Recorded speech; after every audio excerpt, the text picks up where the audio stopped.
Well, good morning, everyone. Welcome to today's workshop on new directions in anti-kleptocracy. I guess this is the second iteration of this forum. We had one last year, and my name is Alex Cooley. I'm the current director of the Harriman Institute here at Columbia for the Study of Russia, Eurasia, and Eastern Europe. And I'd also like to extend a welcome from my co-organizing colleagues, Matthew Murray, who has been such a wonderful presence for us here teaching courses on anti-corruption in Russia and Eurasia, and also Professor Tanya Putnam from the Political Science Department, who's been involved too in this careful planning from places like Sri Lanka, no less, and so forth, so managing the twists and turns. I'm particularly excited to bring this group back together for a number of reasons. But I want to highlight just, I think, kind of three ways in which Harriman and this topic and you sort of are interfacing. Certainly, kleptocracy is now on the agenda. I think I overheard Paul Massaro saying, corruption's the new communism, and that's just fine for us, right? That's an institutional mission. We're very comfortable here at Harriman. But for those of you who don't know, Harriman was founded in 1946. It's the oldest academic research center in North America devoted to the study of Russia and the former Soviet Union. And let's be honest, it is one of the original bastions of Sovietology. As many of my students here know, and we sort of reflexively look at this. And it was brought together with the purpose of having scholars in different disciplines gather data and try to figure out, what was going on in the Soviet monolith and count as many things as they could count. The accusations are many that we lived in a privileged sphere, in a bubble, that we didn't interface with other disciplines. And all of those, I think, are true. But I do think that the Institute's mission endures and has reconfigured itself in a few different ways. One is, after the Soviet Union collapsed, we had to decide, well, what are we going to study now?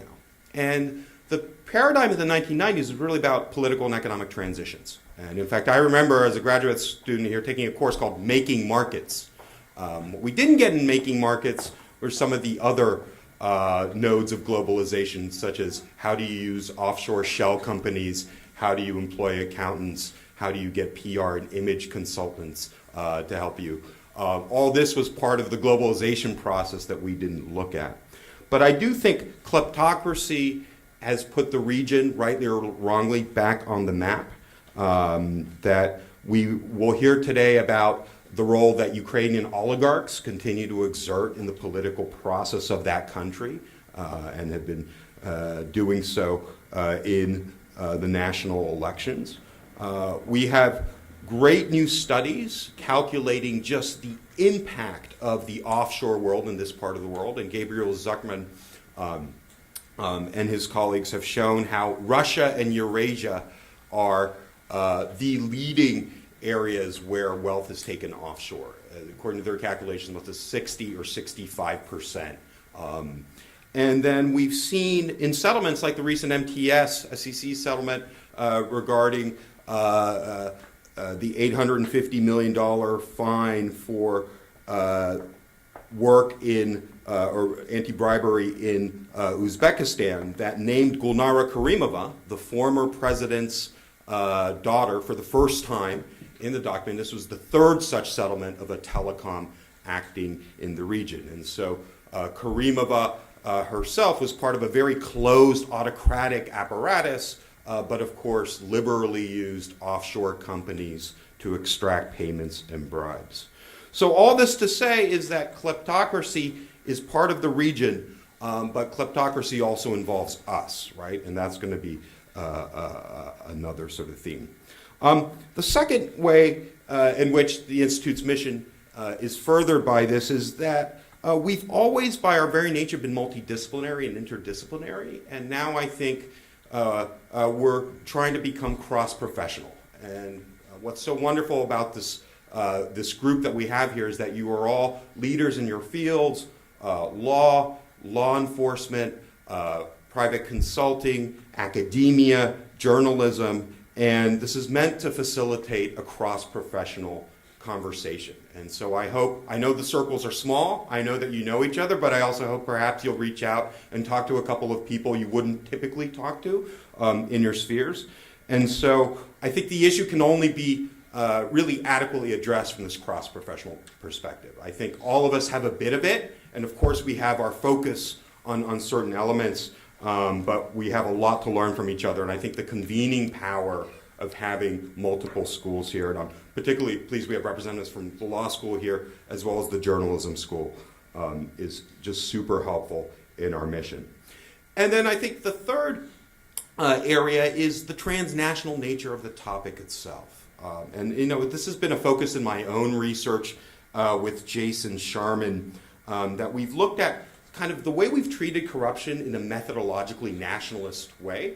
And of course, we all like to talk about the corruption rankings and how awful they are, but at the same time, they're really useful, right? Well, they are useful, but one of the ways in which I think they do blind us is that they tend to sort of compartmentalize corruption and assign it a value.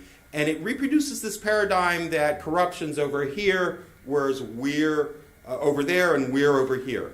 In point of fact, what we're starting to see now are a lot of these nodes, a lot of these enablers, whether they're banks, shell company providers, certain professional classes, real estate brokers, certain seams where wealth is not only moved, but ultimately laundered and stored, as well as some of the professional classes that help to recast the reputations of kleptocrats from, say, privileged elites who have looted their countries into respected business people or even philanthropists, right? And so I think the transnational nature of grand kleptocracy breaks down a lot of these distinctions between, us over here in the West, studying the region over there. In fact, it's a lot more complicated, and I think this is a really sort of fruitful research agenda. So I don't know if kleptocracy is the new Cold War, but I'm hoping that we can find some very practical ideas and solutions here today to take it on. And that's really the purpose of this, and again, following Matthew's lead on this. So let me just close by thanking the staff for putting this together. We put over 150 events in the academic year together, but events like this really are special, and they do a wonderful job on here, and also maintaining this list that we have. And let me just go over some of the ground rules here. So please note we're going to have different attribution rules for different panels. So the first and the third will be on the record.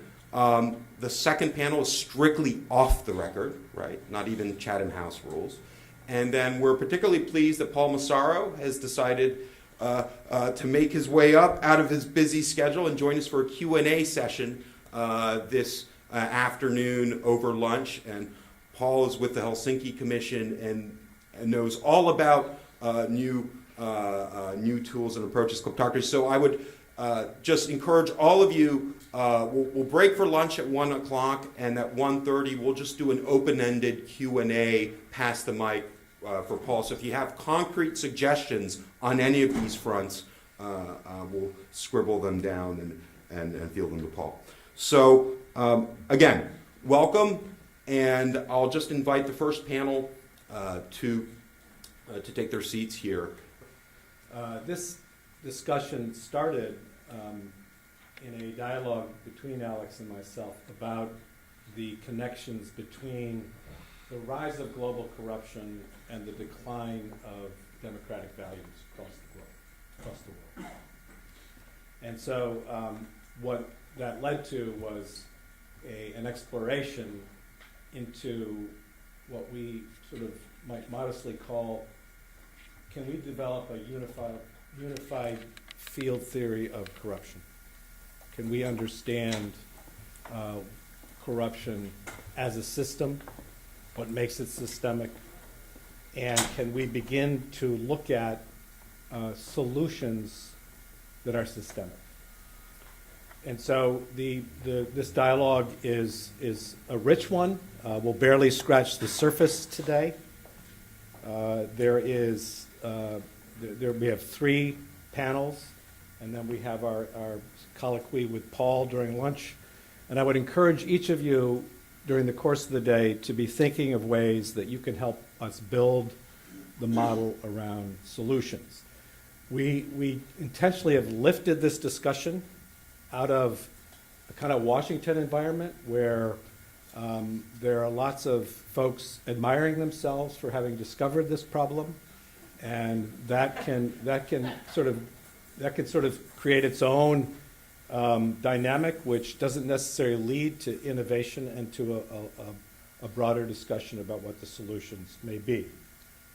As Alex mentioned, I'm privileged to be an adjunct professor at the School of International Public Affairs with the support of the Harriman Institute at this time. And I've had a career which has, though I've worked in government and in the private sector and in the nonprofit sector, a constant theme for me has been trying to build ethical institutions that are, have the mission of accountability and building free market economies and democracies in the Eurasia region. And so our first panel this morning is on enforcement, on expanding the paradigm around enforcement of existing anti-corruption laws and regulations, and also creating some new ones. And why enforcement? Why would we start there? Well, the reason is because increasingly, though we may not want to call it a Cold War yet, it is clear that the world is dividing up into nations which continue to support human rights and the inviolability of the individual right and the rule of law, and those that are intentionally subverting the rule of law for authoritarian purposes.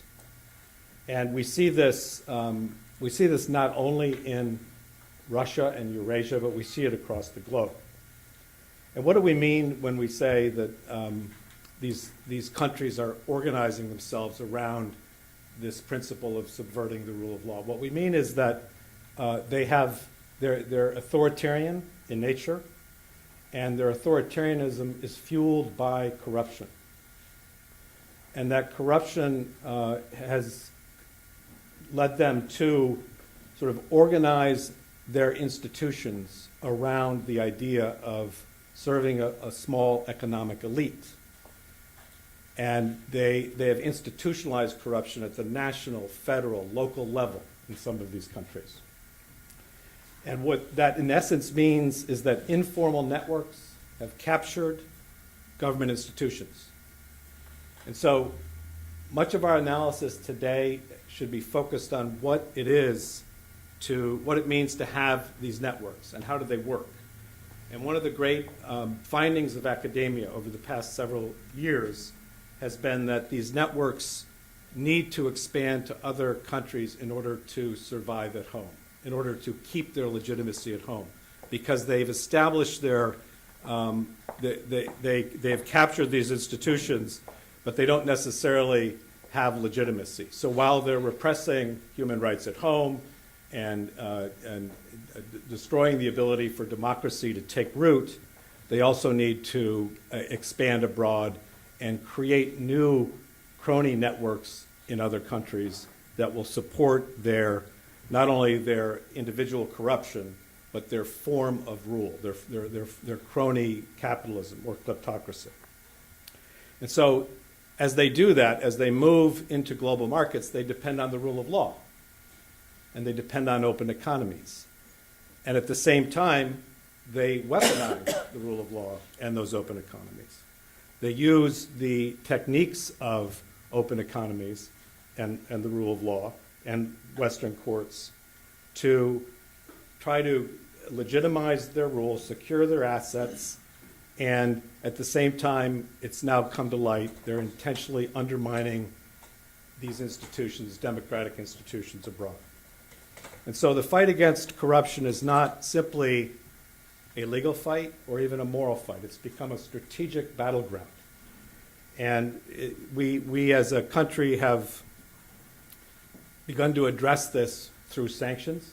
through the Global Magnitsky Act, but we need to do more.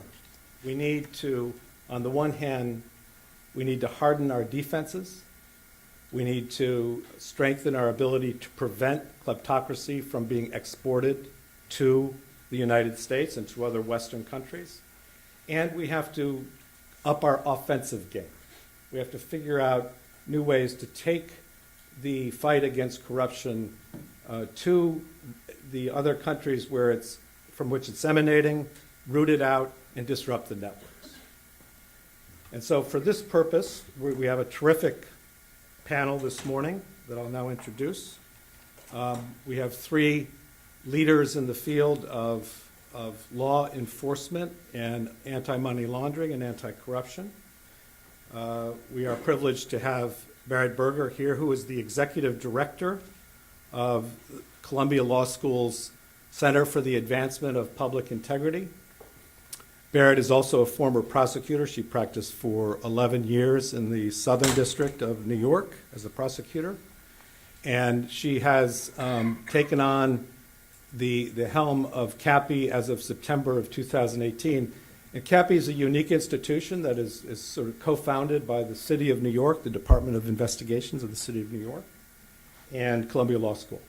And so her mission at CAPI and the themes that we will explore with her today go to the question of the connectivity between global and local corruption. Our second panelist is Tom Firestone, who many of you may know. Tom is currently a partner at Baker McKenzie, where he's a member of the Global Compliance and Investigations Group. But Tom has also served as a federal prosecutor in the Eastern District of New York, where he was involved in pursuing major law enforcement cases against Russian organized crime and Eastern European organized crime. And then he became the resident legal advisor in the U.S. Embassy in Moscow. And in that capacity, he served over a period of, I think, 2 or 3 different administrations because he was so well regarded and valuable as an asset in Moscow. In my experience with Tom, I was a member of civil society in Russia, such as it was. I had started an NGO devoted to anti-corruption and business ethics in the early 2000s. And Tom was the most proactive and creative member of the U.S. government for civil society to be able to work with. He was always very accessible, and he was always good about co-creating ideas where we could have an impact. And it was a pleasure to be able to work with him in that capacity. And then finally, we have Gary Kalman, who is here today in his capacity as the co-founder and director of the FACT Coalition, which is a national organization of over 100 different groups that is leading the effort right now in Congress to promote new corporate and financial transparency laws. And notably, Gary was also a founding member of Americans for Financial Reform, which took the lead after the post-2008 crisis in getting the Dodd-Frank bills passed. And so with that in mind, I'm going to start with, our format today is we're going to have colloquies with each of these. We're going to have Q&A. I'm going to start by having them talk a little bit about their work. I'm going to pose some questions to them. And then when we're done with each of the individuals, we're going to turn to the wider group. So Gary, let's start with you. So Gary, I think the theme we're hoping to hear from you about this morning is let's take as a starting premise this idea of network analysis. We know from the many good studies and reports that have been done that these networks that form in foreign countries to capture institutions, industries, and create control of major government institutions, including law enforcement, to perpetuate their power and sort of work under the color of the law, eventually have to move abroad and move their illicit finance abroad, create shell companies, work with Western banks. This has all been well documented. And what is perhaps a bit paradoxical and difficult to understand is that while the United States is a very open economy and accommodating economy, it is also state-of-the-art opacity in the way it operates. And so that's the paradox that you've been wrestling with at the FACT Coalition. So why don't you start by telling us what I understand from your research that the Global Financial Integrity Group has assessed how much money leaves foreign countries as illicit finance every year. So why don't you start by telling us a little bit about that? Sure. We're on. So thanks, Matthew. Yeah, we've already heard a little bit, and I'm sure we're going to hear more throughout the day about how this notion of corruption happens over there, but in fact our role is often misunderstood or underappreciated here in the United States. And so we sort of present the perfect economy for kleptocrats, right? You can not only get a safe return, it's a stable economy, but you also get complete secrecy. And so Global Financial Integrity, for example, one of our coalition partners estimates about $1 trillion every year leaves the developing world in illicit finance. We are pushing for a bill, just to start there, which would require, I know this is going to sound completely radical, but when you form a company in the United States, you do not have to name who owns it. And so we would like to pass a law that says when you create a company in the United States, you have to name who actually owns the company. The value of this is to try and disrupt the current money laundering systems in the world. There are numerous examples of when that money leaves, say, Africa or other developing regions, the oligarchs, the kleptocrats, whatever, they can set up all the anonymous companies they want in, say, the Cayman Islands or Paraguay or wherever. But there's not enough investment opportunity in the Cayman Islands. You can buy the entire Cayman Islands for about $2 billion. So there's not enough investment opportunity, which means that ultimately it's going to need to make its way into one of the larger economies, which is going to be Europe or the United States. Money, as we heard earlier, is coming out of China, coming out of Russia. It's not going in. Nobody's investing in Somalia or South Sudan. So you're left with the Western economies. And so if we were able to disrupt that ability to hide the money here, then we think it would make it's a foundational, we refer to it as a foundational step. It's not going to end money laundering in the world, but think about it like building a house, right? If you build a house without a foundation, it's going to fall apart. But if you only build the foundation, you can't live in it. So we sort of see this as a beginning, and there's a number of things that are going to need to happen afterwards. But if we don't get this basic information, then we could up penalties, we could do any number of things, but it's not going to help us identify who's actually putting the money here in Delaware. The last thing I'll say, and move on, is people often think that all this money is going to Delaware, right? You hear a lot about the opacity of Delaware, and there's 1.2 million, I think, or maybe even more than that, companies that are registered in Delaware. It's all Delaware. It's actually not all Delaware. In fact, no state in the country currently collects beneficial ownership information. We don't know the companies that are being formed. And in fact, a few years ago, South Dakota realized that its laws were provided just the same opacity and were just as bad as Delaware's. You would think that would inspire the legislature to say, hey, we don't want that dirty money, let's clean up our laws. No, in fact, they hired a PR firm to go out and recruit and publicize their opacity, and the number of shell companies organizing in South Dakota has, in the last 5 or 10 years, gone up exponentially. So we need a national standard to keep this money out, or at least disrupt the system, and so our bill is a fairly straightforward, we think, step to a very complex problem.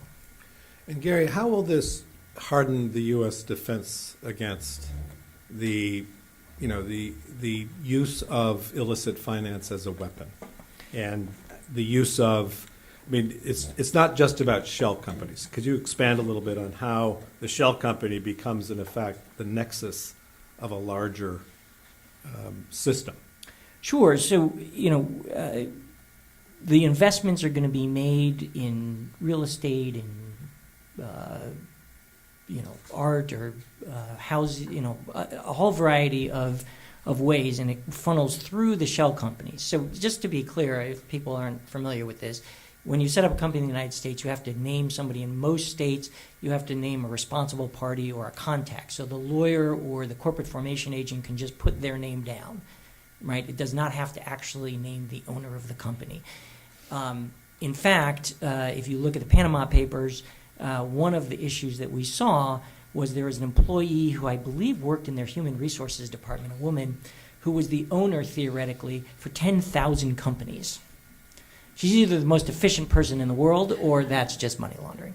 So the same thing can be done here in the United States, and in fact, there is a great little video if you're on the train back to D.C., or if you have a little bit of time, that Fusion Television did. It takes about 3 minutes, and one of their journalists goes in and opens a company in Delaware and names it after the owner of the company is her cat Suki. So if you do anonymous company Delaware Suki, the cat, you will come up with what is an amusing video.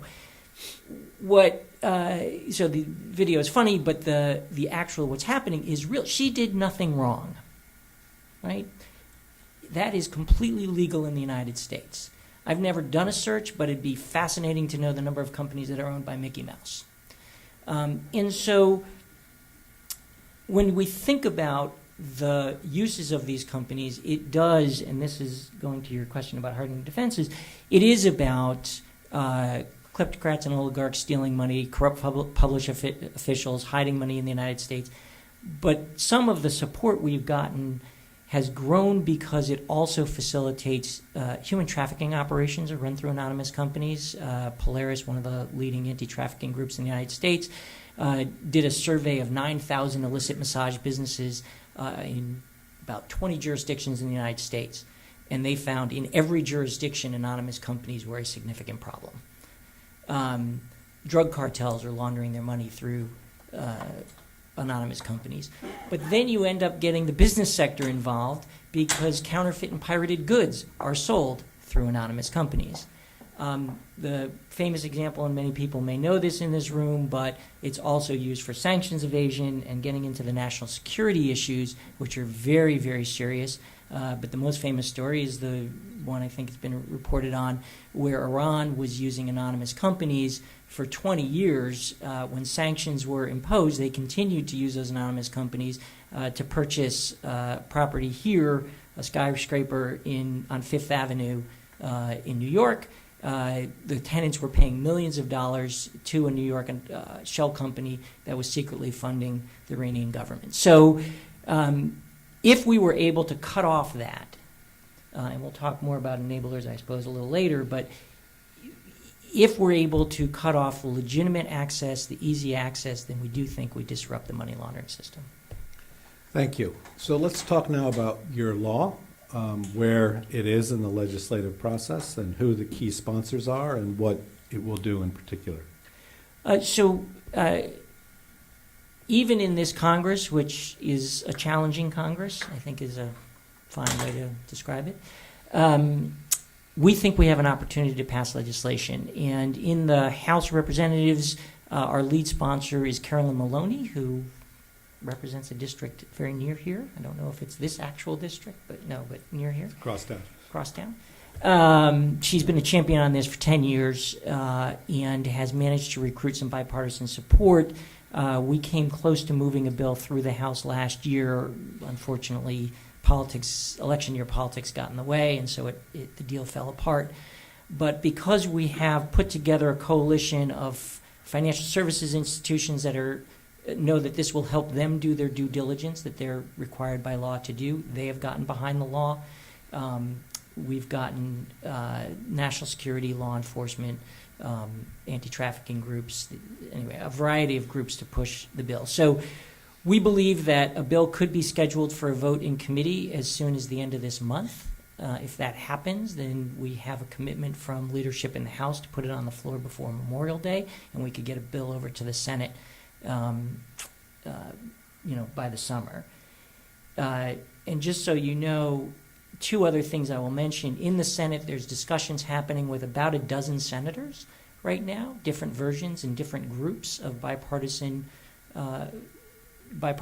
group of senators working on bills. So we believe we can get it through the Senate Banking Committee. And then to get it on the floor, I will just say this, that it turns out that how do we get a bill to get on the floor of the Senate? That's a very difficult thing to do if people are not familiar. But the leader of the Senate, as you probably know, is Mitch McConnell from Kentucky. And illicit liquor sales are actually a big problem, especially illicit bourbon sales. And so Buffalo Trace and Pappy Van Winkle, for those of you that are bourbon drinkers, are very, very concerned about this issue and very supportive and are willing to reach out and talk to Mr. McConnell about home state politics and the need to support local industry. So we believe we have a pathway forward. The administration, I will also say, has come out. The Treasury Department has come out 3 times in public testimony, including the Secretary of Treasury himself. The Justice Department has testified twice. The Department of Homeland Security, the FBI, the Financial Crimes Enforcement Network, ICE, a variety of folks in the administration have come out and said that this is important and we need to get this done this year. So we believe we have a pathway forward, and we'll see how it goes. And as you build the case for this law, how do you see the Congress, particular congressional leaders, taking ownership of the national security argument for this type of reform? About a year ago, you circulated a letter that many of us signed that was intended to elevate the national security arguments for the congressional audience in this connection. And it was a very well-crafted letter, and you had at the end about 36 or so signatures from national security community. How do you see that argument those arguments giving you leverage, and whether there's a consensus building around them? Yeah, so let me say that my coalition came together originally around the wealth drain from the developing world. So Global Financial Integrity, Oxfam, Global Witness, those kinds of groups. So anti-poverty, international development groups concerned about the wealth drain. Unfortunately, poverty in the developing world is not always a winning issue for a majority of folks in Congress, sadly, which is why we started looking to other arguments and other constituencies to engage. The national security arguments, as people started uncovering the vast problems and threats to our national security, that has changed the nature of this debate and elevated it in Congress. So it is incredibly valuable. Michael Chertoff has spoken out a couple of weeks ago. General Petraeus put out an op-ed. We have studies from Global Witness, for example, that looked at contracts that the Department of Defense had with various contractors around the world. They found, and I'll just give one example, but they found 20 of these or 30 of these examples, and they're just hundreds of them if you really dig deep enough. But one of the examples we talk about is a U.S. company that was contracted to provide services to troops in Afghanistan. It was an anonymous company, and after a leak and other ways of figuring it out, some luck, we discovered that the company was secretly owned by the Taliban. We were literally buying the bullets that were being shot at our troops.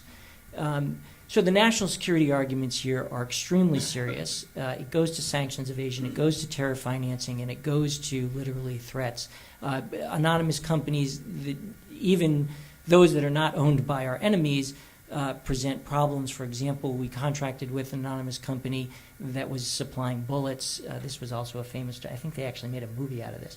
A couple of kids in Florida selling, and it was an $11 million contract to provide ammunition, and they never thought they'd get the contract. And when they got the contract, they were like, oh my God, you have to provide the bullets. So they went online and purchased World War II era bullets and then sent them to the Pentagon or wherever they sent them, and then they opened it up, and of course they could never use them in modern guns, and so that was a waste. Thankfully it didn't hurt directly, but it goes to show you, and they couldn't figure out who it was, and so it took, again, Lux and Leak, and we should stop relying on Lux and Leak in order to make sure that we're protecting our national security. And so, is there a bipartisan group in the Senate that's taking on this and beginning to champion it? And can you tell us more about who that group is? Sure. So there's actually 4 groups. It's, you feel fortunate when senators are fighting over your issue. So there's 4 groups. There's a Gang of 4, and they call themselves the Gang of 4, which involves Mr. Cotton from Arkansas, Mr. Tillis from North Carolina, Mr. Warner from Virginia, and Mr. Jones from Alabama. The chair and ranking member of the Banking Committee, Mr. Crapo from Idaho, and Mr. Brown from Ohio. They have a separate process going on. Mr. Rubio has signed a bill with Mr. Wyden from Oregon, Rubio from Florida, and Mr. Grassley and Mr. Whitehouse have a bill. So that would be the Finance Committee, the Judiciary Committee, the Foreign Relations Committee, and the Banking Committee are all looking at bills that would require the collection of beneficial ownership information.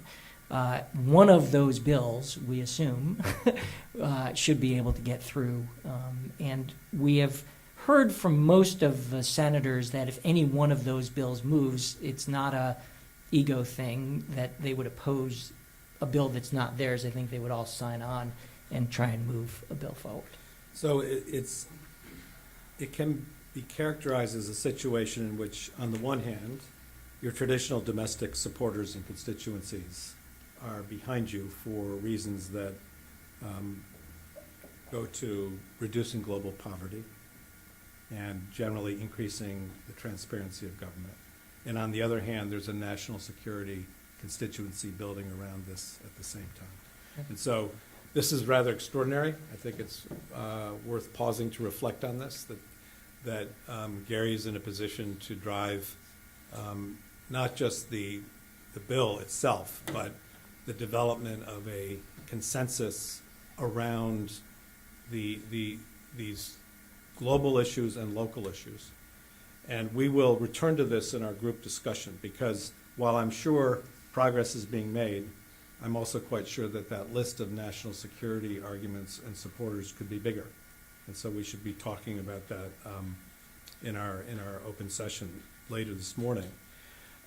Gary, let's spend a couple more minutes on, you've been exposed now to the enabling community, the bankers, the lawyers, the accountants, the gatekeepers, who work in a system which not only tolerates this kind of activity, but in a way incentivizes it. And so at the same time, they too, and we as their monitors, have come to realize that as this illicit finance cycles through the United States, whether it's coming from Iran or Russia or other places, it begins to erode the institutions whether it's courts or banks. It begins to erode confidence in democracy.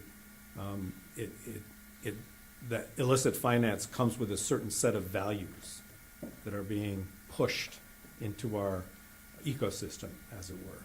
So the question really is one of what do you think makes enablers enable?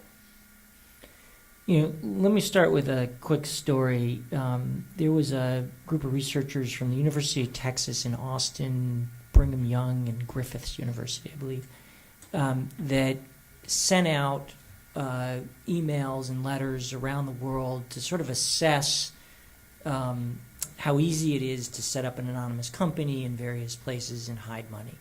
And they determined that the United States was in fact the easiest place in the world to establish an anonymous company and hide money.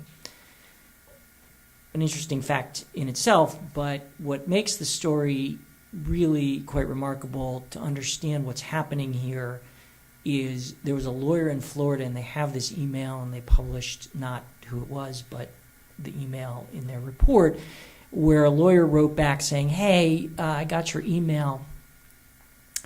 This really could be dirty money. It could, in fact, be terror finance. I won't touch it for less than $5,000 a month.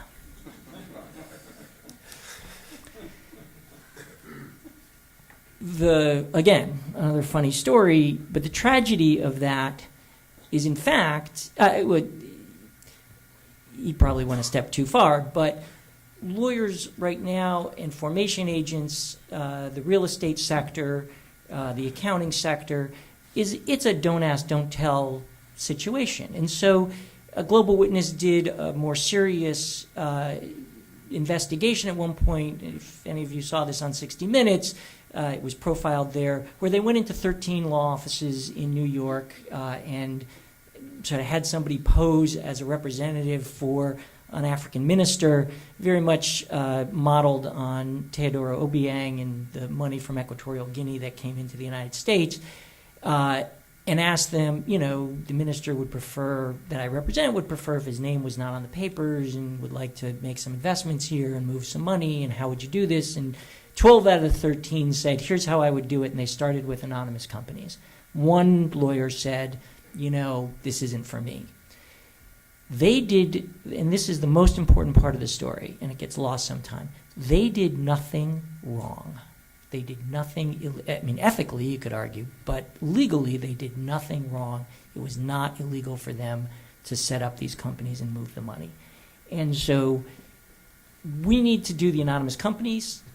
We need to solve that problem, and then we need to start looking at the enablers, and I think there's a whole bunch of people that can talk about this, about due diligence requirements in additional sectors. And that's sort of the next, I think, challenge. So in other words, there's a degree of self-regulation that has to complement the work that you're doing on a legislative basis in the various professional communities. Yeah, we currently require the banks to make sure, right, they have due diligence requirements, and some of them do it better than others, but there are at least rules on the books to make them do it. And I think the next step is to look at real estate, private equity, a variety of different sectors to get some level of due diligence to make sure that money is not being laundered through there. Great. Yeah. So thank you, Gary. And we will return to these themes during our open session.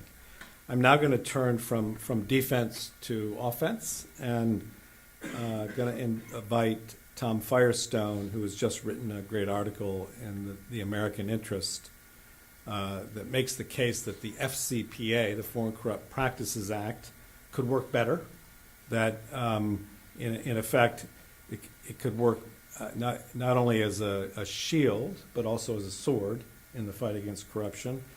And so, Tom, why don't you start by just telling us what you think the FCPA could be doing better and how we could be utilizing it. Great. Well, thank you, Matthew, and thank you, Alex, for organizing this event. I think it's a rare opportunity to look at this issue from so many different perspectives.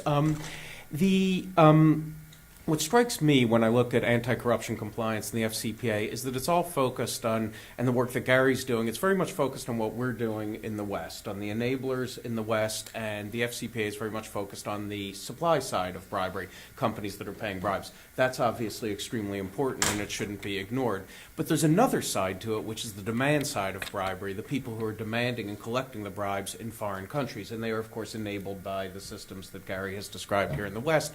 But I think it would be great if we could do more to get at the root cause and the source of these bribe demands. And it strikes me with a lot of companies, we work with a lot of companies, and sure, of course, there are companies that pay bribes willingly and go out and look for the opportunity to pay bribes to get a competitive and unfair competitive advantage. But we have a lot of clients who would rather not be paying bribes. They go into foreign countries and they're subject to these demands. And just think about it logically. Would you rather be giving money or receiving money? I think most of us would rather be receiving money, which tells you something about where part of the problem lies. It's on the demand side. The FCPA right now, and U.S. criminal law in general right now, does not criminalize the demand or receipt of bribes by foreign government officials. That was specifically left out of the FCPA. Some cases are brought against foreign bribe recipients, and Alex mentioned the recent charges against Gulnara Karimova. She has been charged with money laundering by DOJ. There are some cases brought against foreign government officials who are the recipients of bribes in these FCPA cases, but they're done through other statutes, money laundering statutes, conspiracy, wire fraud, mail fraud, which makes them extremely difficult to prosecute. The elements are different. The actual charge does not really fit the crime, and these kinds of charges are vulnerable to motions to dismiss by the defendants on the grounds that this is really an end run around the FCPA. You can make the argument, look, Congress knew what it was doing when it passed the FCPA. It specifically excluded foreign bribe recipients. What the government is trying to do now is do an end run around that congressional intent by charging these people with some other statute which doesn't really apply. So for all of those reasons, I think there's a real gap in the U.S. criminal law right now.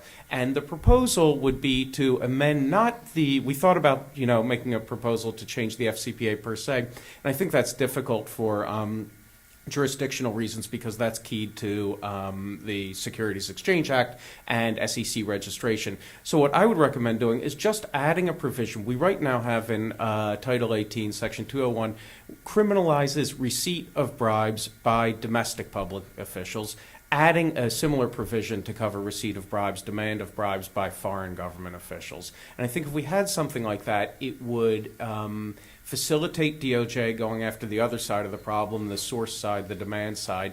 And I think it would also make it easier for companies to resist bribe demands. One of the things that I think is great about the FCPA, and I see this with working with companies in emerging markets every day, is that the existence of the FCPA and its robust enforcement makes it easier for companies to resist bribe demands. They can say, look, Mr. Corrupt deputy minister, we would really love to pay you, but you understand, the DOJ in Washington come after us, we can be criminally prosecuted, and so we can't do it, our hands are tied, I'm sorry.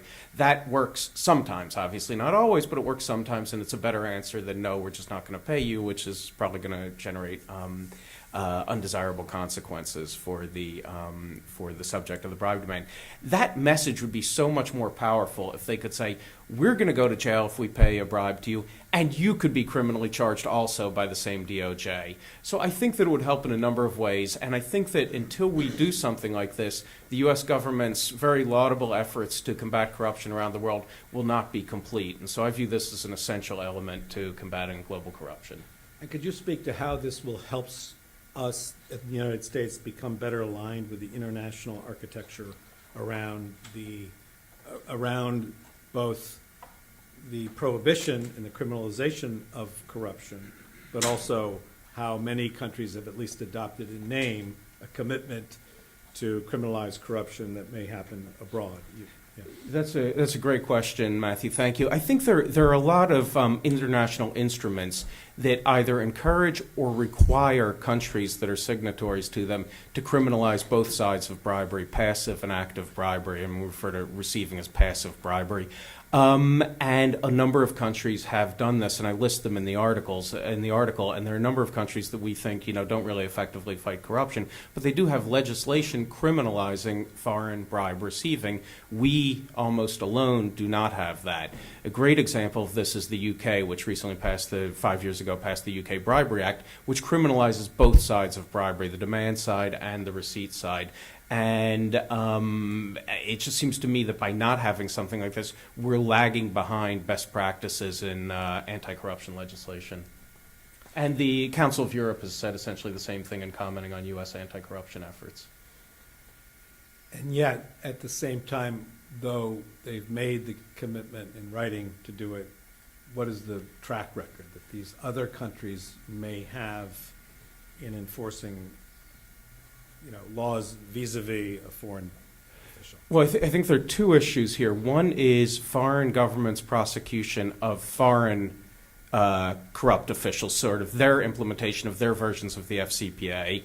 And then there is their record at prosecuting their own government officials who take bribes. The record, it's hard to generalize about the whole world, but I think the whole, the record is not great. You can read what the OECD writes. The Working Group on Bribery has done excellent analyses of both of these issues. Foreign governments are now, as a result of the OECD Working Group on Bribery's efforts, doing more to prosecute cases of foreign corruption by their companies, which they're required to do under the OECD Anti-Bribery Convention. So there's been some progress in that regard.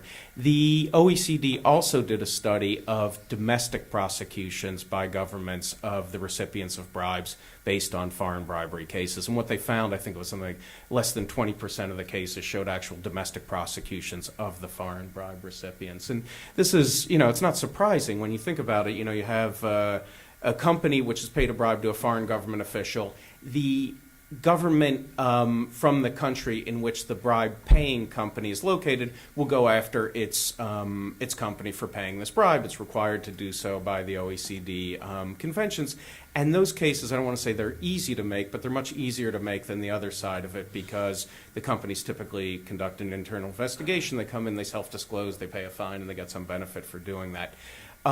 For our government to go after a foreign government official is extremely difficult from a prosecutorial investigative perspective.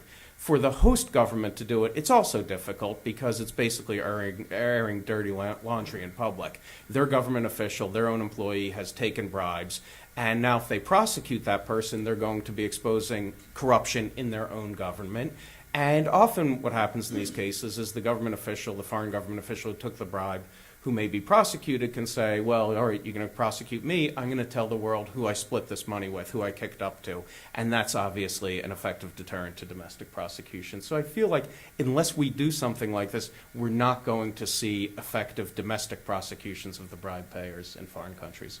So one of the virtues and advantages of your proposed amendment to the FCPA is that if and when prosecutions took place in which foreign officials were named, though it may be difficult to extradite them or otherwise bring them to justice in the United States, you nevertheless believe that this would put additional pressure on domestic law enforcement to up their game, basically.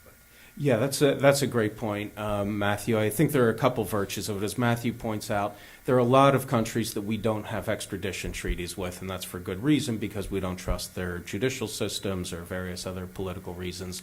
And so a lot of people say, well, what's the point of charging a foreign government official? You're never going to get that person before a U.S. court. Nevertheless, the DOJ does do this, Gulnara Karimova being the most recent example. But even if you can't extradite the person and try them in a U.S. court, one, it makes it extremely difficult for them to ever leave their home country. They could be, if they have to switch planes and wherever, Zurich, they could be arrested there and extradited to the U.S., the U.K. So it's a penalty in that regard.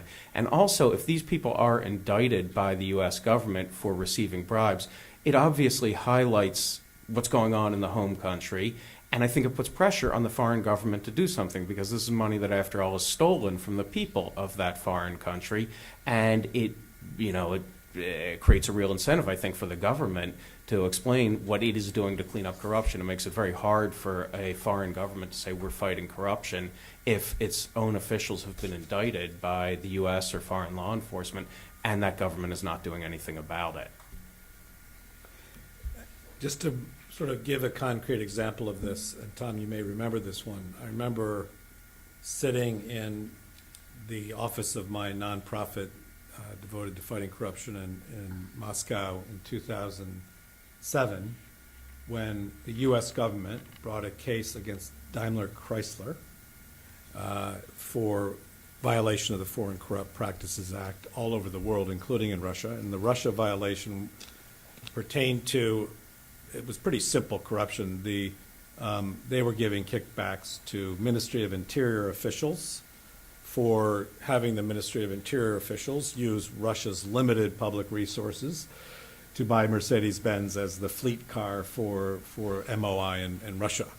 And when that, when the indictment came out and all the documents were made public, it was abundantly clear exactly who the officials were without being named. They were all sort of, the actual position of the person getting the kickback was obvious to the anti-corruption community in Russia.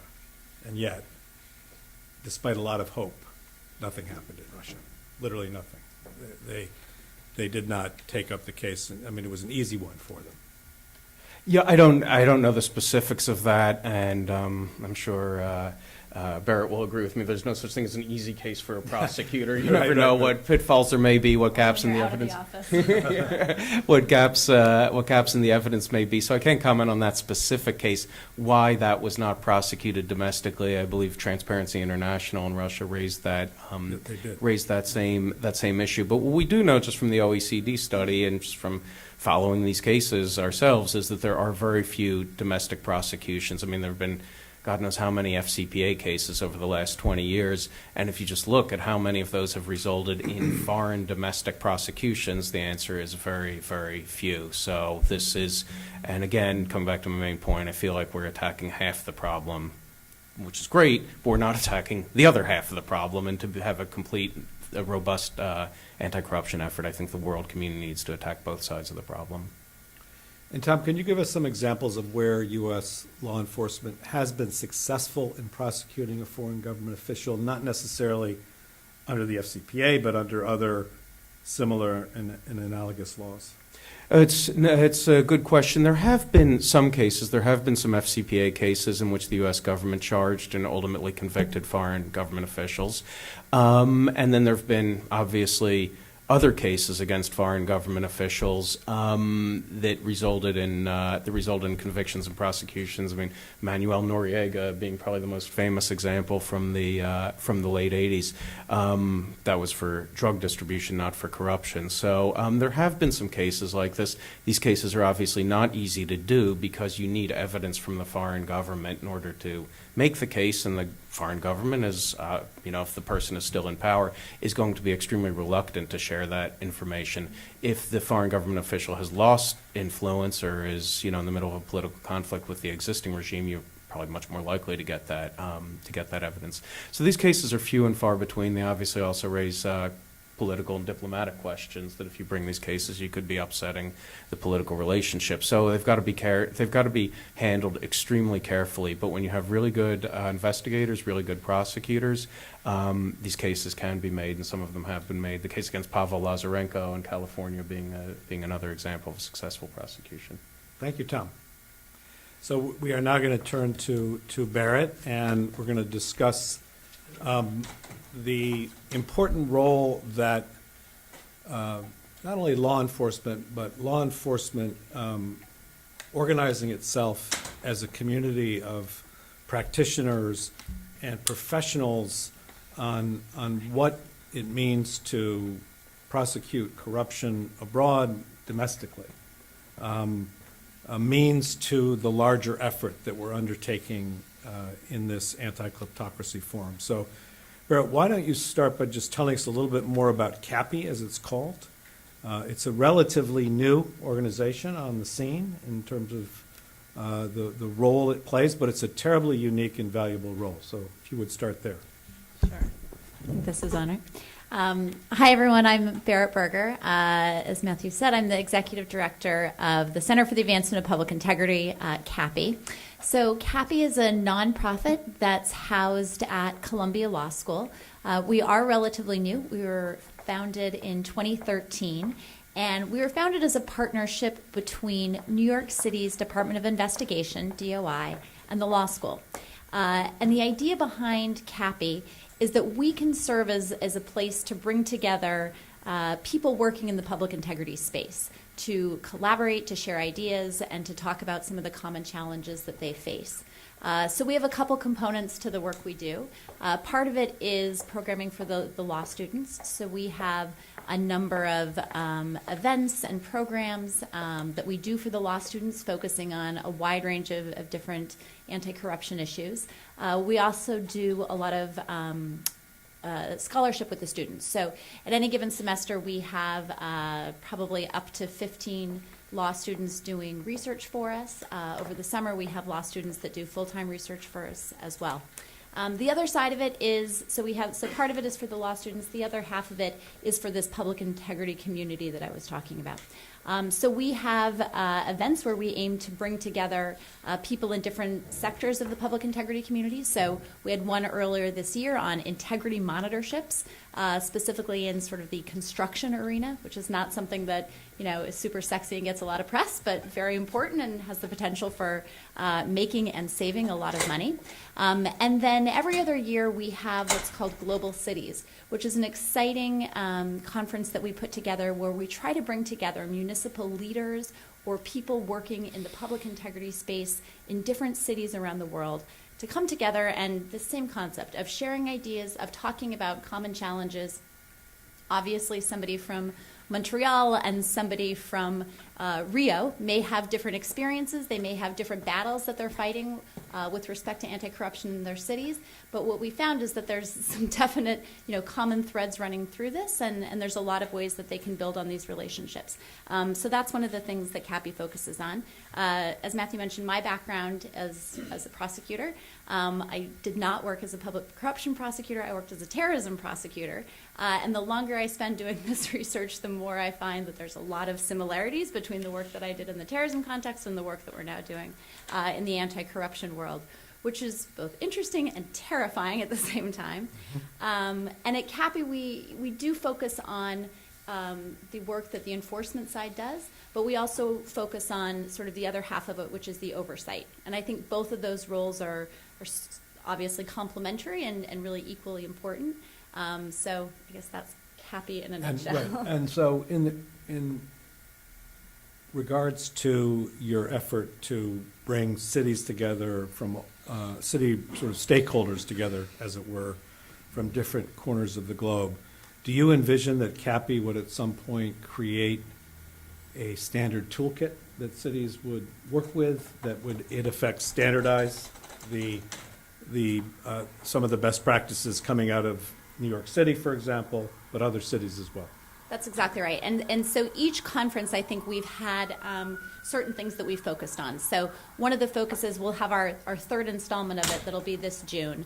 One of the things that we're hoping to focus on in this one is how cities are using technology to fight corruption. And you're seeing it play out in a lot of different models depending on the city. Part of it depends on how many resources they have and what sort of political support they have from the people in charge. But we've seen a lot of really interesting developments there. So that's one example of how we're hoping that they can learn from each other, and that we can then create a set of, okay, these are sort of the CAPI recommendations with respect to that. So 2 years ago we did this with respect to data analytics. So we've got together a data analytics working group, because everything's better if you call it a working group. And we did the same type of analysis for, again, how cities can use sort of big data and the collection of big data for good, and to help them identify sort of hotspots of corruption or major deficiencies in how they're doing things. So each conference that we have of these global cities has sort of a different focus, and we're hoping that, again, this will go on for years to come, and if we can, as CAPI continues to grow, as hopefully our funding continues to grow, we would love to make this, something that is more regular, that we're able to have sort of a more permanent working group of international leaders that are able to learn from one another. But even in the more limited capacity we have, the few conferences we've had have been, incredible, and we've really gotten a chance to learn about, the different methods that each have for fighting corruption, but really the, sort of the common challenges they've each faced. So we're fortunate indeed to have you here, not only as the head of CAPI, but also as a very experienced prosecutor in the area of anti-terrorism. So picking up on your comment, could you observe a little bit what you do think are the similarities in both the challenges and the opportunities in the fight against systemic corruption and illicit finance, and the creation of transnational sort of crony networks, as it were, and the lessons you learned from being responsible for limiting terrorism and financing around terrorism? Yeah, I mean, I think one common thread that we're seeing, and sort of the next frontier where I think is going to be the most important to focus on, is in the idea of transparency. And sort of building off what both Gary and Tom have talked about, I think the demand for transparency is going to continue to get more and more, whether it's knowing who is behind the corporations that are potentially making political donations, whether it's knowing who is behind the social bots that are potentially engineering our elections, whether it's, knowing who are, if we have public figures that are writing op-eds, knowing who are the foreign powers that have potentially been giving them money to, influence this. This concept of transparency and knowing who is sponsoring the information that we're getting is going to become more and more important. And I think that's where, we could talk about, the methodologies for enforcement, but I think the idea of how important transparency is going to be and how best we can achieve that is where we're going to be, that's where the fight is going to be, in my opinion. And one major area that you're going to see that in, as I would imagine, is in the context of FARA enforcement. So everyone's familiar with FARA. This has obviously been something that the U.S. government has had a FARA unit for a long time. It has been treated more as something that, we've really encouraged people to voluntarily comply with and just ask them nicely. I think there is now a realization that the asking people nicely approach doesn't work, and that has not really led to good compliance with this. I think in the 90s and the 2000s, I think there was only 3 FARA criminal prosecutions brought, and then 2 of them were dropped. So there was no teeth to this. And I think there is now a recognition that FARA cannot just be treated as, a regulatory matter. There has to be some enforcement on it. And I think you're going to see, at least from DOJ, I think you're going to see a move to sort of beef up FARA compliance. So DOJ brought in Brandon Van Grack, who was with the Special Counsel's Office. He's now going to be running the FARA unit, which I think is a signal that this is going to be something that's taken more seriously and that the prosecutions are going to be a little bit more robust. And there's been a few factors that have led to this. Obviously, you've had a few high-profile prosecutions with Gates and Manafort. This is brought the issue to sort of the public's. It's on our radar now. But you have the DOJ Inspector General report in 2016 that identified a lot of issues with how we were dealing with FARA violations. You have some congressional pressure on this front. But you also have some high, profile settlements. You have the Skadden settlement that I think was, a big light bulb that went off for at least the U.S. legal community, where people said, "Oh God, okay, this could really affect not only us on sort of a moral level, but really our bottom line here." So, to the extent that people know that there will be, potential criminal prosecutions or these huge financial settlements, I think you're going to see this being taken more seriously, both from the department and both from private actors that are having to do this sort of FARA compliance. I really went off on a tangent there. I don't know if I actually not at all. answered Actually, your no, question no. at all. I would like not in the least. Because it raises a question that I'm sure the audience would be interested in having both you and Tom take a shot at, and that is, why didn't we enforce FARA? It's been on the books. What was going on inside the law enforcement community or the broader community that's concerned about these issues? Yeah, I think Berit makes a great point here. I remember a few years ago getting clients coming with FARA questions. They would ask, what happens if I don't register? And, we told them what the legal penalties were, but the enforcement risk was extremely low. I think that was for a number of reasons. The focus of the FARA unit, it wasn't, very well funded. And the focus was always getting people to register, because the point of FARA is transparency, to know where the money is coming from and who's getting paid by whom. So typically they would encourage people to register. And there are also questions around free speech. Are you inhibiting legal representation or political representation if you criminalize this kind of conduct? So I think that the focus was always, just on getting people to register. That is obviously changing now for all the reasons that you mentioned.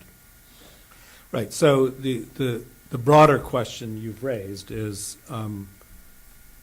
the policies and guidelines that steer U.S. law enforcement, other law enforcement authorities towards how they choose what to prosecute and when.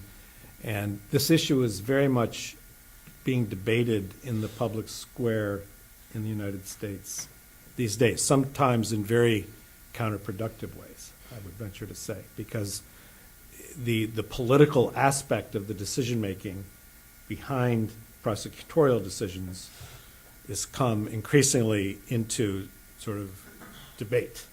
And unfortunately, the very solid integrity on which DOJ and other law enforcement institutions, the FBI, pursue their mission is being questioned. And so it's important, I think, to reflect at the same time on your lessons learned and what, those things that you wish you might have prosecuted more is a question that I'm sure you think about from time to time. And then to wrap this part of the discussion up, I think if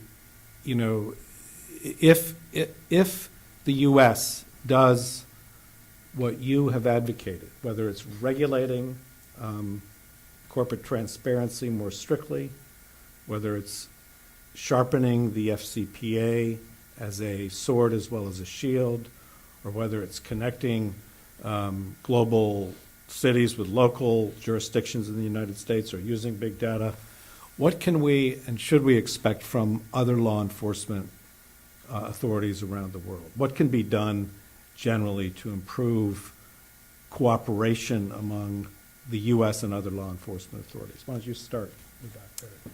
Yeah, no, that's tricky. I mean, in my experience in the terrorism context, I mean, we had no choice. We were really forced to work with foreign law enforcement every single day. And I think it was because of this concept of this was a shared challenge. This was not just a U.S. problem. This was, pick your country. It was something that we were all dealing with. And I think, to your question of what do you think sort of either should have been prosecuted more or perhaps more aptly put, what are sort of some of the collateral consequences of our prosecutions that I think are important for us to think about in the corruption context?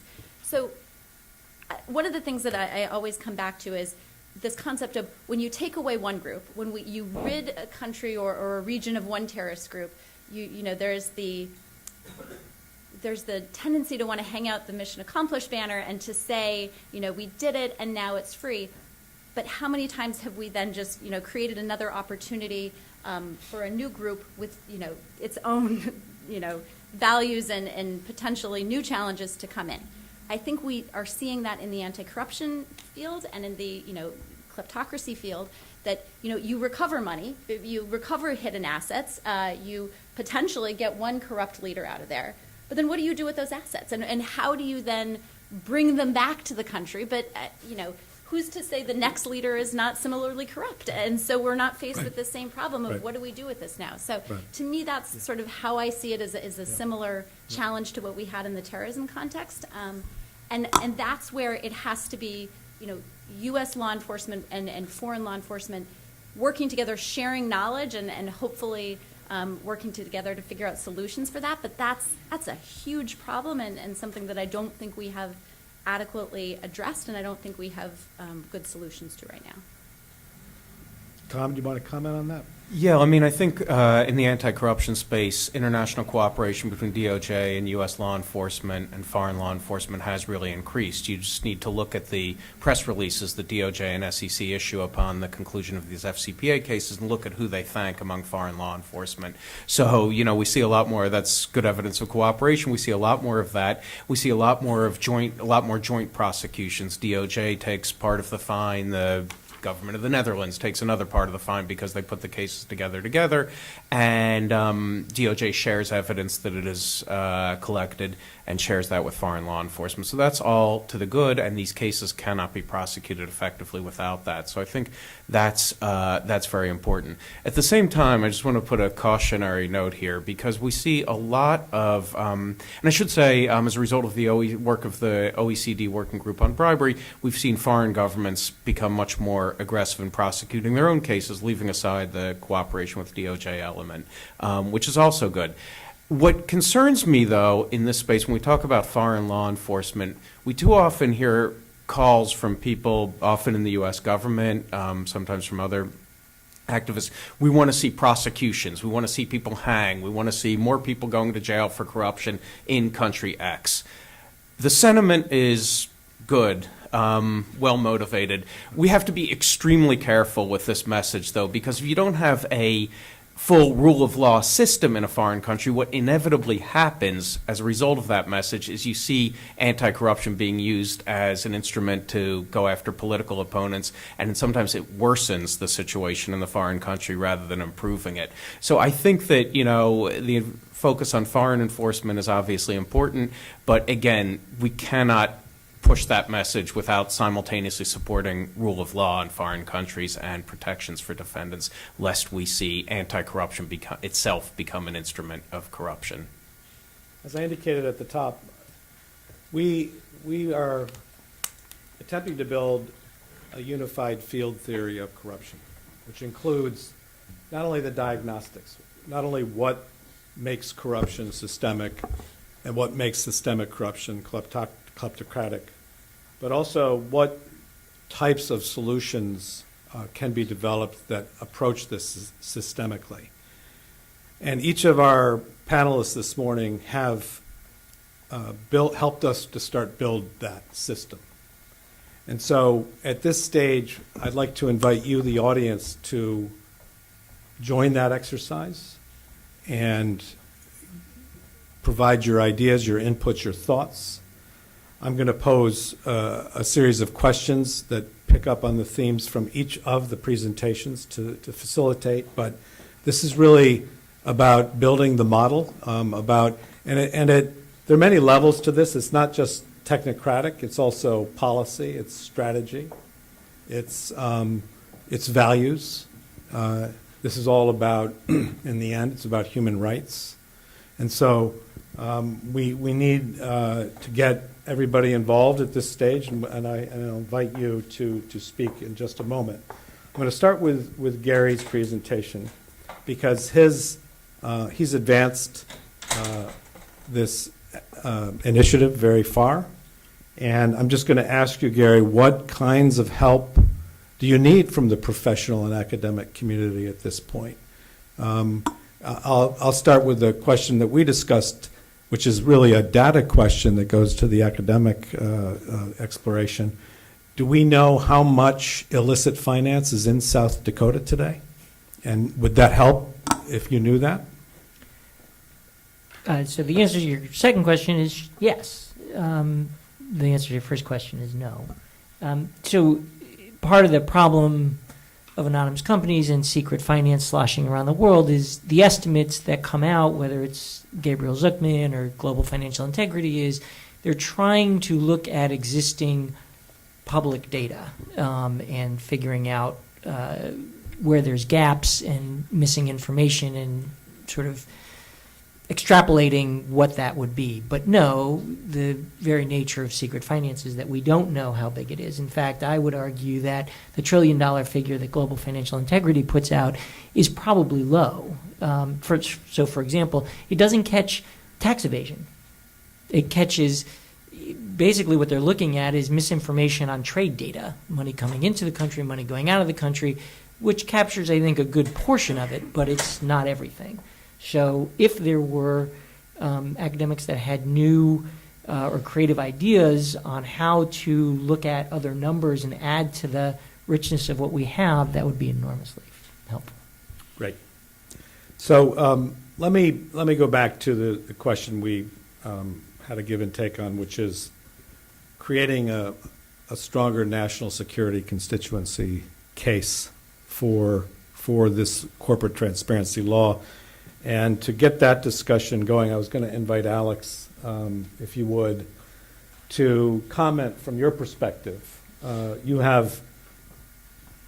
You're operating in a community in which this is a national security issue, sort of first and foremost, or it's a regional politics issue first and foremost. So what do you see developing, and what do you think that the national security community could do more of to help make this case?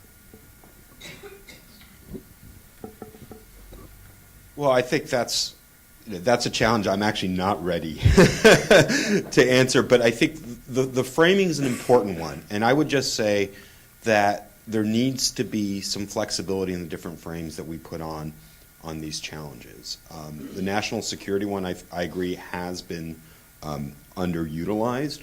I think we also need to be really careful about preserving the independence and integrity of the DOJ and the SEC as they pursue these cases. Yes. I think that's a really important issue, especially now. And I was just taking all wonderful comments and presentations, but Tom's point on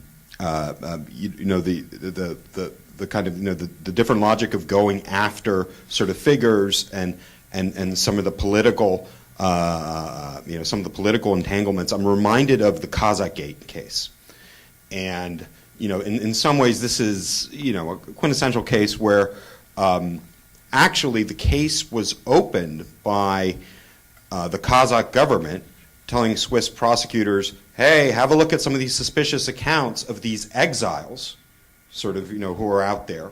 And lo and behold, they did find suspicious transactions from Kazakhstan, but they were for, government official A and government official B. And then at the same time, Nazarbayev, then president, feels strange to say, would insist, why can't you just make this case go away, right? Every time they were in Washington, why can't they say? And to the credit of the administration, said, well, we have a wall of independence between the DOJ and what we do here, yes. Right? And so, to me, especially now in these calls of sort of burn it all down, yeah. Like why do we need these barriers? Why do we need like we would just be more effective if we didn't have these norms and rules? To me, this is like a giant red flag about something that needs to retain its integrity and the wall of separation.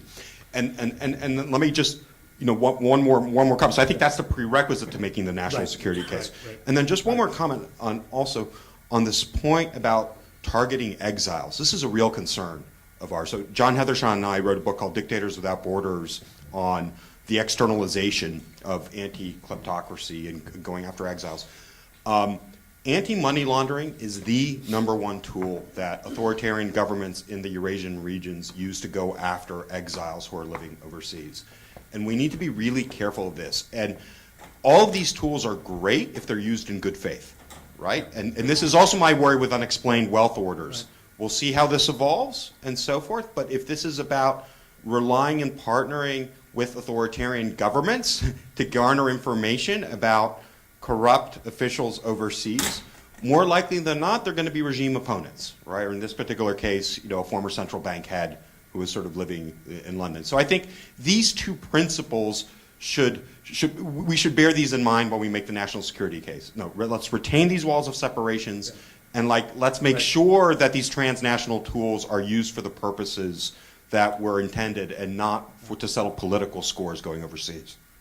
The way I would summarize what Alex just said is that when it comes to the defense and the offense, what you're saying is the defense needs to be strengthened, needs to be undergirded. Our institutions themselves are under attack, and they've been undermined already. And so for us to be effective in the national security realm, we not only have to preserve the independence of these institutions, but in a way, we have to strengthen them. They're going to have to come out stronger from all this, not just the same as they were beforehand, because apparently they were vulnerable. And so would one of you like, or both of you like to comment on Alex? Otherwise, we'll keep. Yeah, I was just going to comment on Alex. It's a great point that that he makes, and to reiterate what I said, aggressive investigation and prosecution without the backdrop of rule of law, judicial independence, separation of powers is worse. It can often make the situation worse. The problem that he hit on, I think, is exactly right. Regimes going after, using money laundering, anti-corruption to go after political opponents. But I think it's taken one step further. I mean, the cases I've been involved in, they're even more complicated than that, in that you see just because somebody is being prosecuted because they're a political opponent of the regime doesn't mean they're not not a crook. So we see ill-motivated cases against crooks, one. And then I've also seen the phenomenon of people who are ordinary crooks realizing they might get prosecuted, and suddenly they become political opponents of the regime so they can claim that when they are prosecuted. So each one of these is just a very tangled mess, and there's just no substitute for rolling up your sleeves and getting into the particular facts of each case. And that's why I think, we talk about, cross-disciplinary, why an event like this is so great, because I always find, as a lawyer practicing anti-corruption compliance in various emerging markets, the law is what it is, and most laws in most countries look exactly the same. But the key thing you need to understand to advise a client is how that law is going to be applied, and that's often there's a political dimension to that. And a lot of my work is in Central Asia. And the first thing I did when I started working on anti-corruption in Central Asia is read Alex's book so that I understood the context in which all of this was taking place. And so that's why I think it's so important to have the kinds of dialogues that we're having here today on this. So we have two goals this morning. One is to get you all to buy Alex's book, which is now in its second printing. But also we Now he'll reimburse my travel expenses from Washington. Right?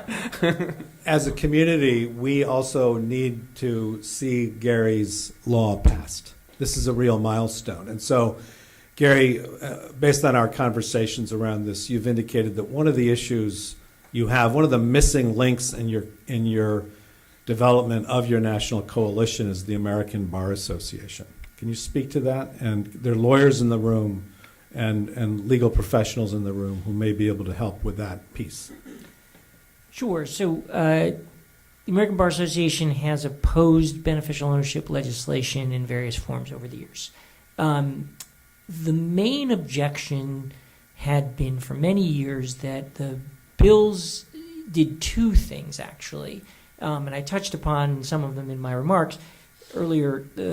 One was just to collect the beneficial ownership information. That is, if you're filling out the form for a client, then you just have to ask them who owns the company, and they put it down.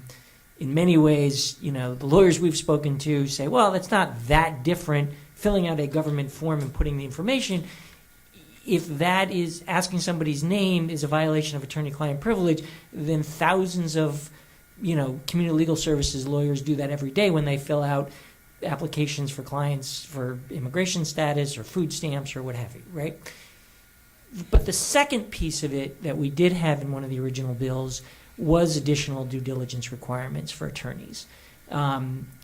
We continue to think that there is a way of doing this that preserves attorney-client privilege, but that was a significant concern to make sure you're getting it right. Lawyers often know more about their clients than if they just went and had a corporate formation agent at a firm just set up the company. In the latest version of the bill, we've actually divided it out. So the due diligence requirements are no longer a part of the bill. And so it is literally just if you are setting up a company for a client, it's helping them fill out some paperwork. The bar has now acknowledged that that is much preferable.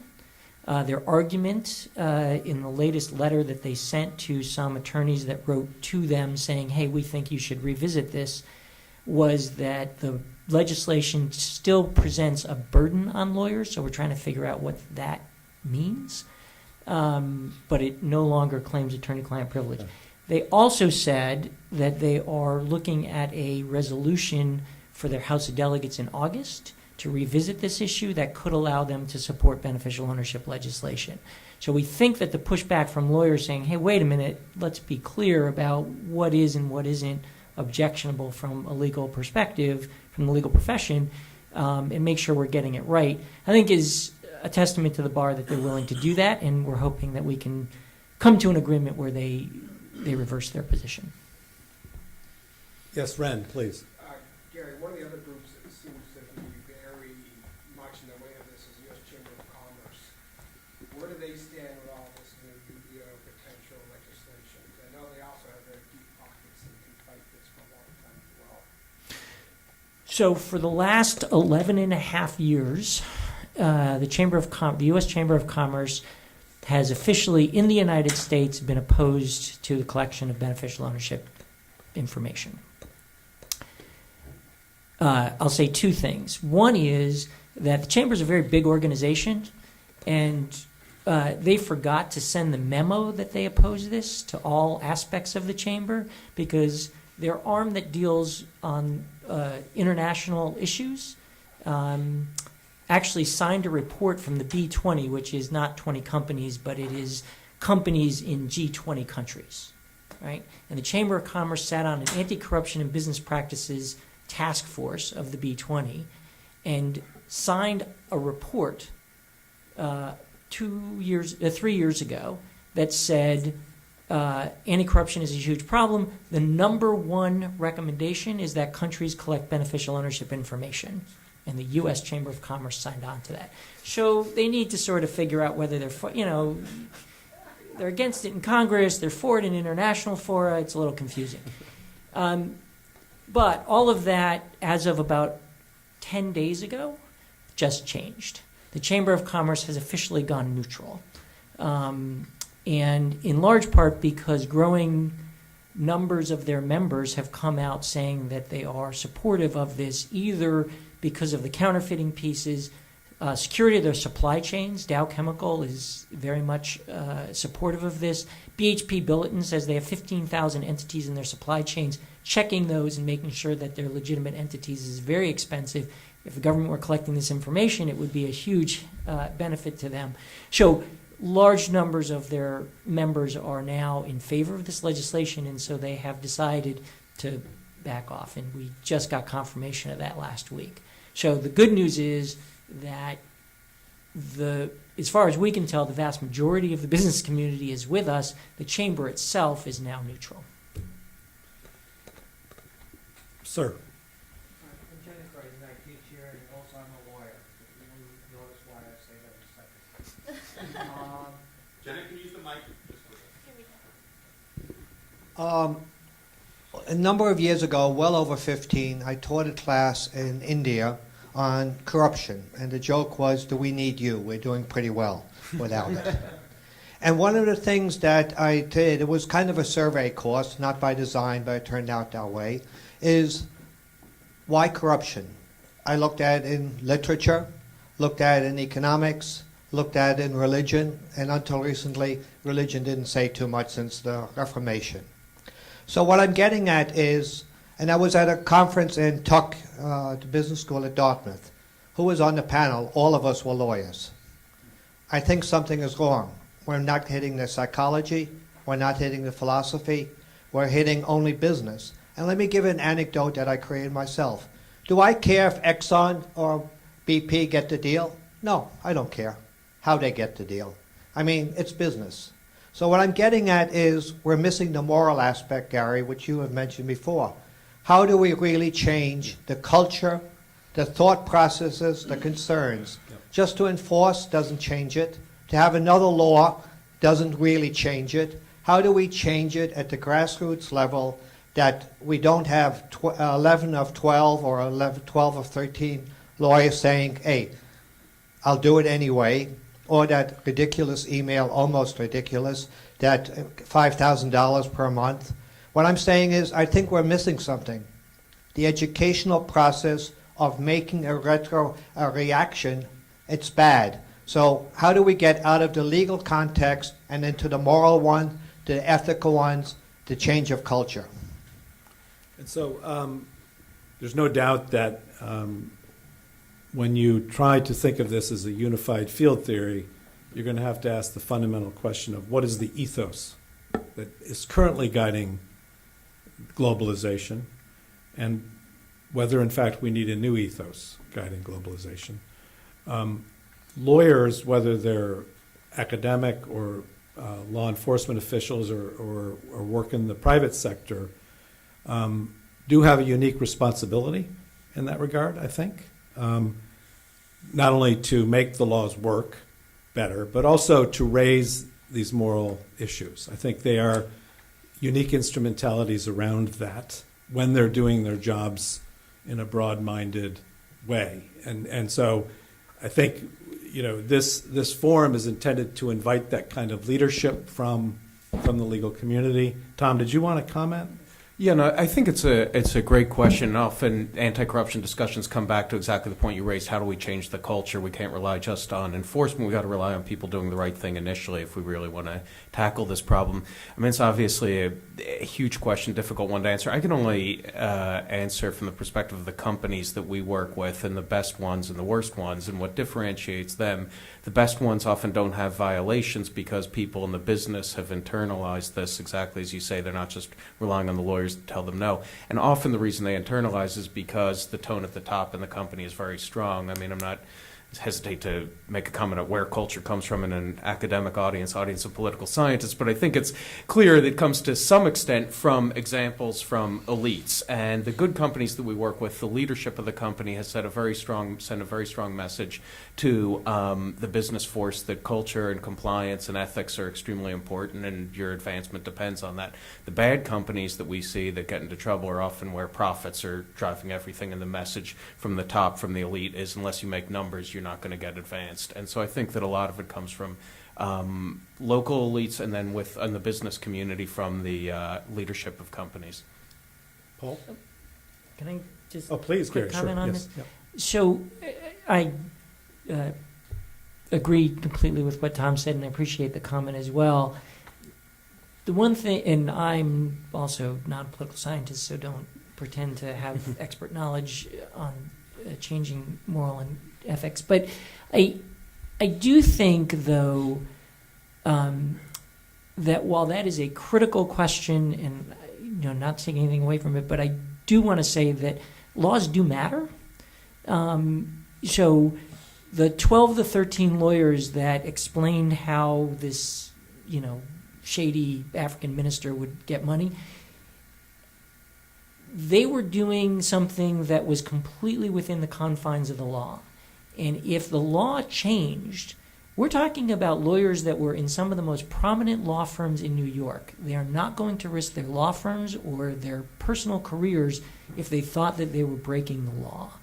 And so, you're not going to solve all the problems, and you're not going to stop criminals from being criminals merely by passing laws. But I do think that they guide behavior, and we do end up cutting off the easiest access to the financial system in the United States if we have a set of laws in place that at least keep folks that are willing to follow that law, if those laws are in place. So I don't want to forget, completely go, well, the laws don't matter, we need to change the ethos. We do, but I do think the laws matter. Paul, please.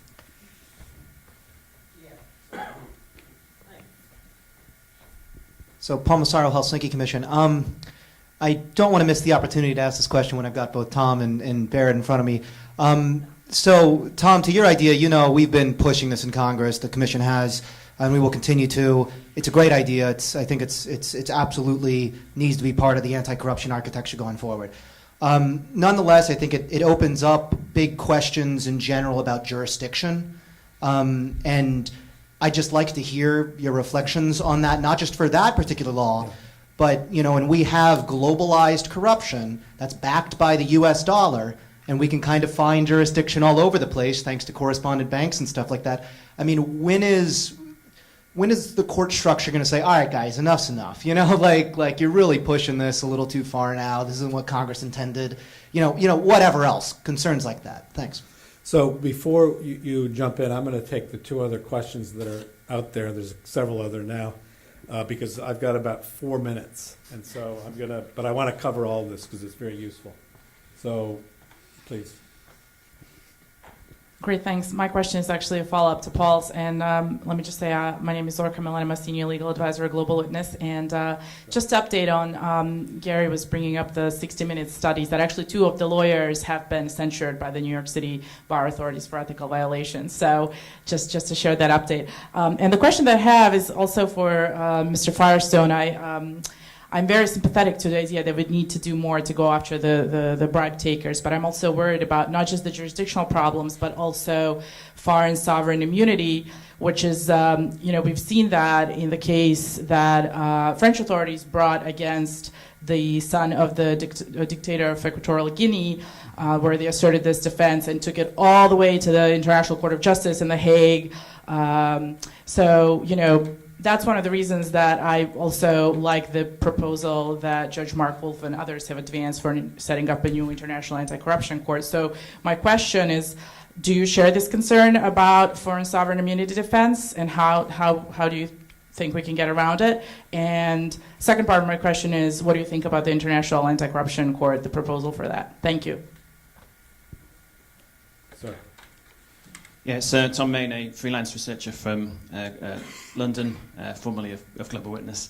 The UK does have a beneficial ownership disclosure law now, and I think the jury's still out on it about whether it's going to be effective. I think there's a danger it may become another layer of I think what we term zombie transparency, where you have a lot of information but no one's actually checking it. In fact, I think I've heard that the only person who's been prosecuted in the UK for submitting false information is this whistleblower who registered a company in the name of British politicians in order to show that no one was checking this information, and he got prosecuted. So is there been any discussion at all about the penalties for filing false beneficial ownership disclosure in the US, if and when it comes in? And is there any talk about who will check the information? One more question, then we'll go to the panel.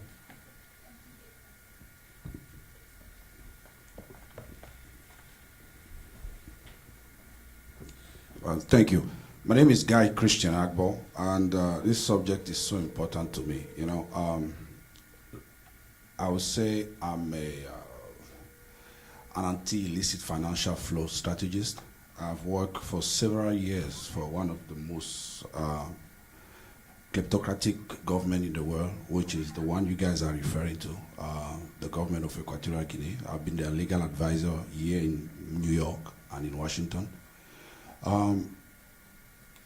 I don't know what the panel think about the idea of reinforcing training for legal international support, because from my own perspective, every time I speak to those who are other prosecutors around the world, what they lack is a better training, you know, what the U.S. has, and I believe we can help them a lot in that area.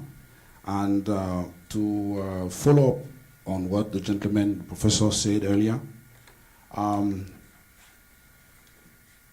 I believe the lawyers, all of us, have a huge responsibility when it comes down to advising foreign client from a U.S. perspective, because part of everything that is happening is because of lawyers. I'm sorry, it's because of us. I've been one of them. I've helped. To what extent is, you know, is a different question. But until those enablers, right, whether they are accountants, lawyers, brokers, real estate brokers, now we have crypto miners and so forth.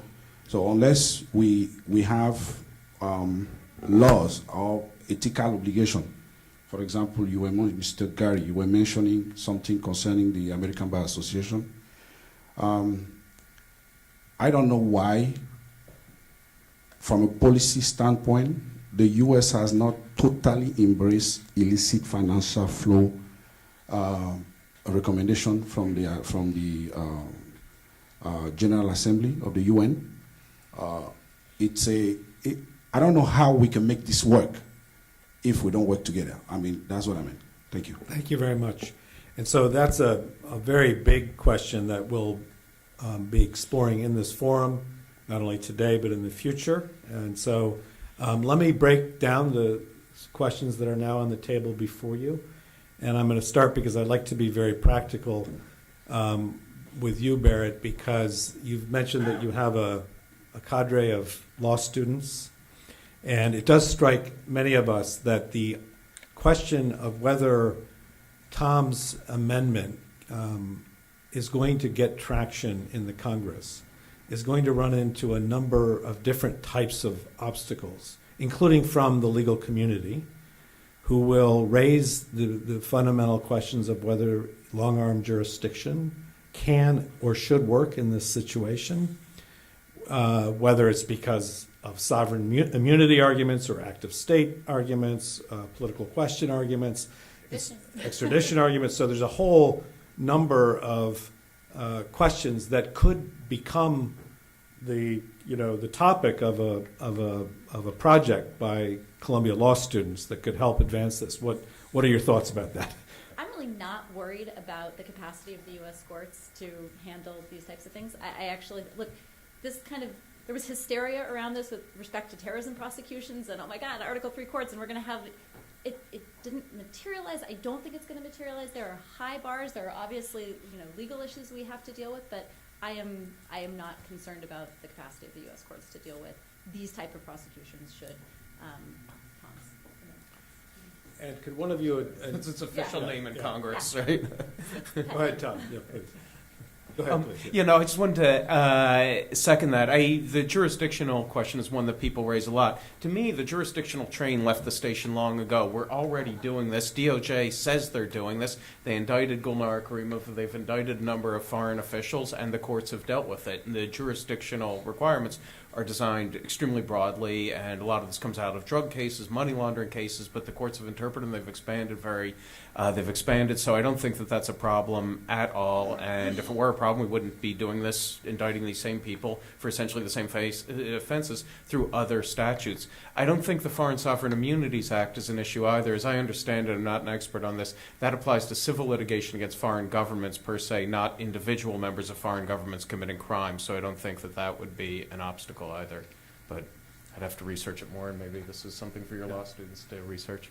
Well, Tom, just to pin you down a bit, what are the areas of research that you think would be helpful for making the case for your amendment? You mentioned in discussions we've had that it would be nice to have the data around this as well. In other words, when do FCPA cases that are brought against, in this case, the U.S. perpetrators, nevertheless result in local law enforcement bringing cases against government ministers who are implicitly implicated in I think that would be a great research project. How many FCPA cases have actually led to foreign domestic prosecutions, and then research around the legal issues such as what Paul has raised and our colleague from Global Witness has raised about foreign sovereign immunities jurisdiction would all be great, projects. So I think I'm going to have to wrap it up here. Your question about penalties we'll take offline because I think it's a very good one to have. And then your broader question is a good place for me to wrap up. For the non-lawyers in the audience and for those of you who are here out of curiosity about the broader strategic realm that we're entering, I think the key issue is, the one that Gary and I discussed earlier, which is why do enablers enable? What is it about our culture, the United States, that has allowed this enabling ecosystem to be built? And what are the larger questions around the global economy and the way it works, the rules of the global economy that we need to sort of define and answer as part of this forum? So we will continue this discussion with different instrumentalities in different sectors over the course of the rest of the day. And I thank you for all your attention and your great participation. Thank you.